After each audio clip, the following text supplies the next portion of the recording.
All right, welcome back everybody to the deep dive. Today we're diving right back into the 340B world and all the moving pieces that are, well, always moving in the program. Yeah, definitely. Always a lot going on. Especially for those of you who are on the front lines, living and breathing 340B every day. And we know, how important it is, to expand those limited federal resources and reach, even more patients in need. And so we want to really unpack some of the recent news and figure out what it actually means for you. And then, start to pinpoint some of those key trends popping up across the country. And we got a full plate today. We're going to be looking at what's going on in North Carolina, Utah, Virginia, as far as legislative action, and also a pretty big development in terms of who might be leading CMS. Yeah, so a lot to unpack here, and a lot of potential impact on the 340B landscape. But first, got to acknowledge the folks at Aventi Health, a third-party administrator that really puts the focus on their customers in the 340B space, and their support helps make this deep dive possible. So let's jump right in. We're going to start in North Carolina, and there's some developments that covered entities are going to want to pay attention to. For sure. So they've introduced Senate Bill 517 in North Carolina, and it's a piece of legislation that could have a pretty big impact, especially for hospitals that are designated as disproportionate share or children's hospitals. And basically, this bill is looking to make a significant change to how these hospitals can actually realize savings through the 340B program. And how so?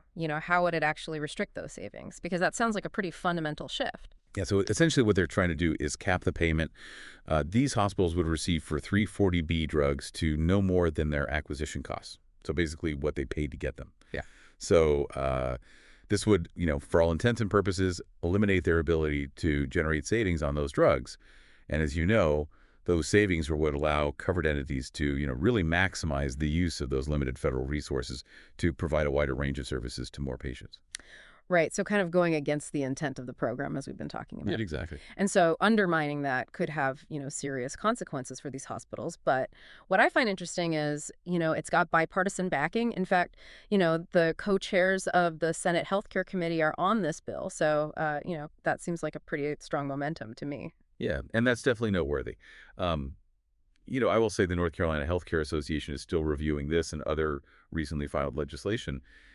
They have a lot to go through, which is understandable. But you're right that the bipartisan sponsorship is pretty significant. And what's interesting is that there's actually a similar bill that's been introduced in Indiana. And a provider advocate in Indiana suggested that if that bill were to be enacted, there would likely be legal challenges.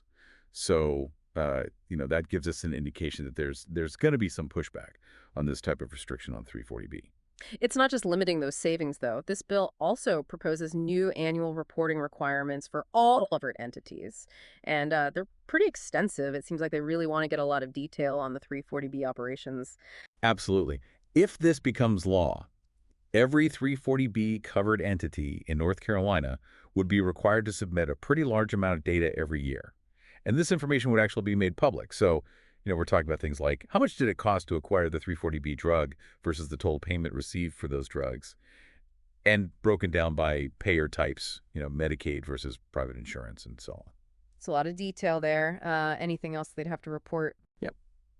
So they would also have to report on how much of those savings from 340B are passed on to patients, whether it's through, lower drug costs or a sliding fee scale.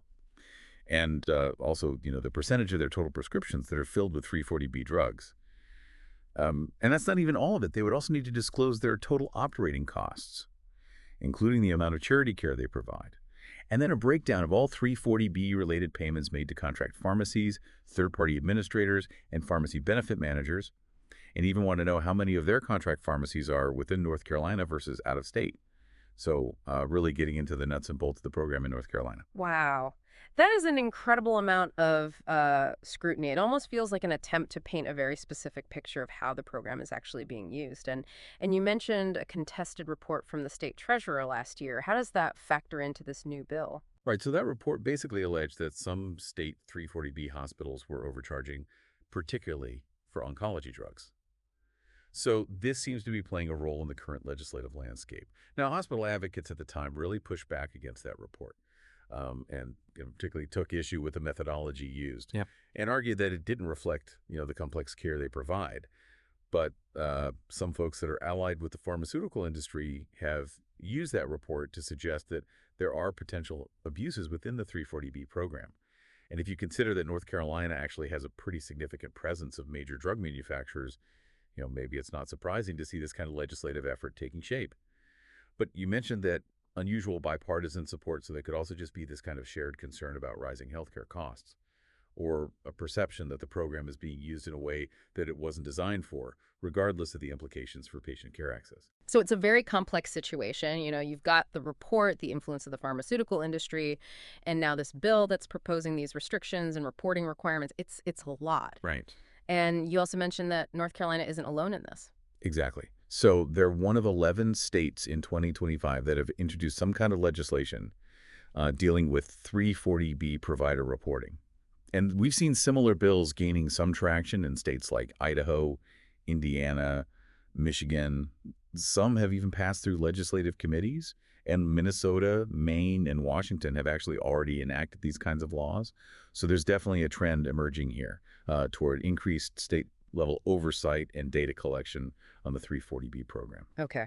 So now let's switch gears a little bit. Let's talk about some good news for covered entities. Utah has officially become the 10th state to actually enact a 340B contract pharmacy access law. So that's a pretty big positive development. It is, yeah. So Governor Spencer Cox allowed Senate Bill 69 to become law.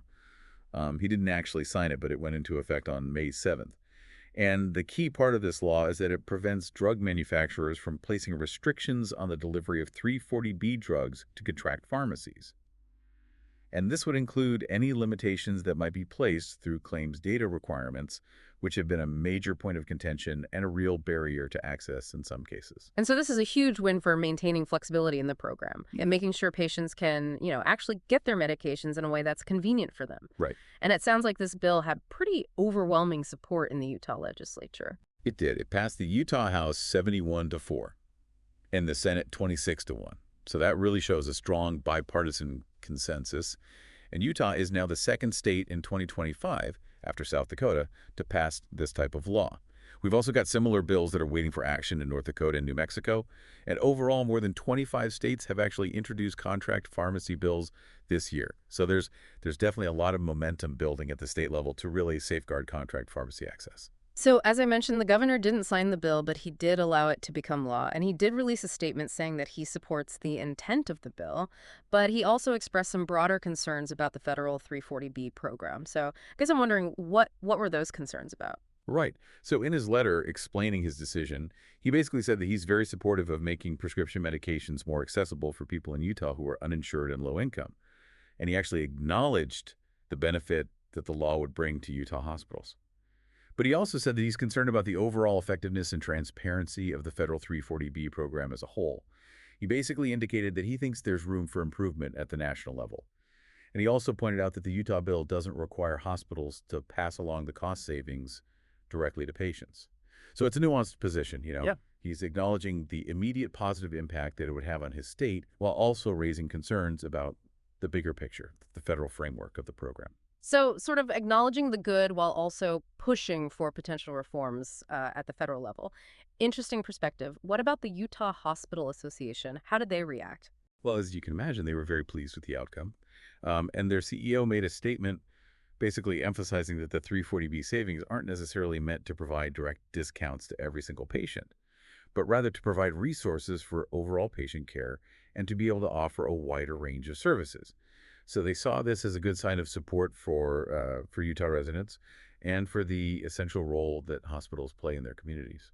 And just as a side note, for anyone who wants to keep up with these developments, the 340B report actually have a really comprehensive state legislation tracker. Nice. Okay. So let's move on to Virginia now. We saw Governor Glenn Youngkin sign Senate Bill 1311. So this one focuses on protecting 340B entities, but in a little bit of a different way, addressing potential discrimination by pharmacy benefit managers. That's right. So this new law basically expands existing protections against PBM discrimination to now include 340B hospitals specifically.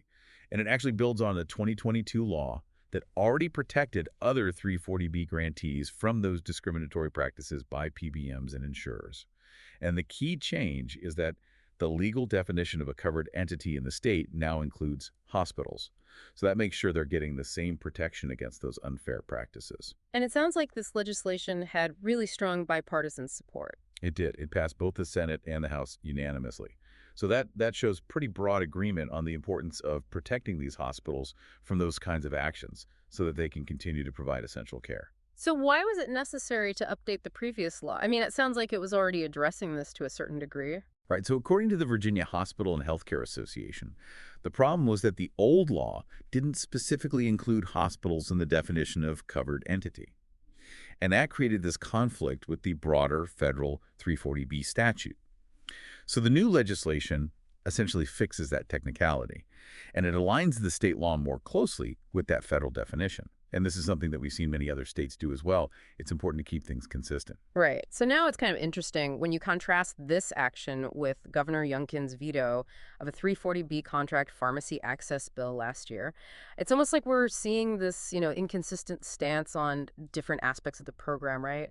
Yeah, it's a really good observation. So while he signed this PDM anti-discrimination bill, he actually vetoed the contract pharmacy access bill in May of 2024. Even though that bill had near unanimous support in the legislature. So that does seem to indicate that his support for the 340B program isn't uniform across the board. And it's also worth noting that there were some pretty misleading ad campaigns that opposed the contract pharmacy access bill, the dark money kind of ads, trying to connect the 340B program to totally unrelated political issues. And interestingly, those kinds of ads haven't really targeted this state-level PBM legislation. Interesting. So it really just shows the complexities and the different areas of pressure that are all kind of swirling around 340B. Now let's shift to Washington, D.C. and get an update on the CMS Administrator nomination. President Trump's nominee, Mehmet Oz, has moved forward in the confirmation process. He has. Yeah. So the Senate Finance Committee recently voted to confirm Dr. Oz's nomination. It was a 14-13 vote along party lines. And this means his nomination now goes to the full Senate. And while it's HRSA that directly oversees 340B, the CMS Administrator is still a pretty important role for covered entities, right? Given the overlap between 340B and Medicare and Medicaid. Absolutely. CMS administers both Medicare and Medicaid. And those are huge payers for a lot of 340B covered entities and the patients that they serve. So whoever's leading CMS could have a pretty big impact on the 340B program, even if it's more of an indirect impact, and in some cases a very direct impact. Right. And there were some reports in the Washington Post that brought up potential conflicts of interest related to Dr. Oz's connections to a health benefits company called ZorRx. And this company works with 340B hospitals. We actually talked about this on a previous deep dive. But I'm wondering, were those concerns about potential conflicts of interest actually raised during the confirmation process? It doesn't seem like they were. Despite those reports from the Washington Post, it doesn't look like any of the committee members explicitly brought those concerns up, whether in their remarks or during the vote itself. Interesting. Especially with a high-profile nomination like this, you usually see that level of scrutiny. So what were the main points of discussion during the committee vote? Well, the Democratic members of the committee were primarily focused on potential cuts to federal health care spending that the Republicans might push for, especially regarding the Medicaid program. And they expressed concerns about Dr. Oz's role in any such efforts if he were to be confirmed. They alluded to some pretty substantial cuts that had been discussed as part of the budget reconciliation process. And then Senator Marshall, who is a Republican member of the committee, argued that the GOP's goal is actually to, quote, save Medicaid, end quote, through reforms. And Senate Finance Committee Chairman Crapo said that he was confident in Dr. Oz's ability to lead CMS and bring about change. So there's clearly a partisan divide there in terms of priorities and acceptations for the role. Can you remind our listeners a bit more about ZorRx and their connection to 340B? Sure. So ZorRx, they also go by the name 340 Health, and they work with hospital pharmacies, including ones that participate in 340B. And their model is all about offering benefits like $0 copays for medications, along with free telehealth consultations with pharmacists and concierge-style patient support. So they're really trying to enhance the patient experience. And the reports indicated that Dr. Oz was pretty directly connected to ZorRx. Yeah, so the source code for their About Us page actually listed Mehmet Oz as a co-founder, so directly linking him to the company. And earlier this year, his name and photograph were taken off the front-facing website. But that information was still there in the website's code, so it's still out there. And as you mentioned, this nomination has been in the works since November, when President Trump first put Dr. Oz forward. So a lot going on there at the federal level. And of course, this is something that everyone in the 340B world is going to be watching very closely. And again, a quick shout out to Aventi Health, a third-party administrator that is really focused on serving their 340B customers. Their support helps make this deep dive possible. Absolutely. And staying on top of these developments at the federal level is crucial. They can have a ripple effect throughout the healthcare system and really impact 340B's ability to help vulnerable patients. Okay, so we've covered a lot today. We talked about those potential restrictions and the new reporting requirements in North Carolina, the good news about contract pharmacy access in Utah, the expanded protections against PBM discrimination in Virginia, and of course, the latest with that CMS Administrator nomination. And all of this really just highlights how dynamic and complex the 340B landscape is, right? And it emphasizes the need for covered entities to really stay informed about what's happening at both the state and the federal levels, so they can continue to serve their patients effectively and really make the most of the 340B program. And that brings us to our final thought for you to consider. Given all these recent changes, what strategic adjustments might covered entities need to be thinking about as we move through the rest of 2025? What do they need to do to ensure they can continue to leverage 340B and fulfill that mission of providing care to vulnerable populations?